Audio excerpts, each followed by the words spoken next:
महामार्ग प्रकल्पाची श्वेतपत्रिका काढा, 15,000 कोटींचा भ्रष्टाचार उघड होईल।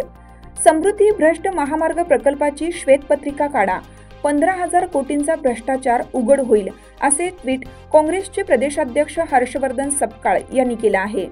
त्यांनी 55,000 कोटींचा समृद्धी महामार्ग 70,000 कोटींचा कसा झाला, असा प्रश्नही उपस्थित केला आहे। ते पुढे म्हणाले की देवेंद्र फडणवीस सरकार समृद्धी महामार्गाच्या अंतिम टप्प्याचे उद्घाटन करून स्वतःची वाहवा करून घेत आहेत, परंतु हा महामार्ग भ्रष्टाचाराचे कुरण ठरला आहे। 55,000 कोटी रुपयांचा हा महामार्ग शेवटी 70,000 कोटी रुपयांवर गेला।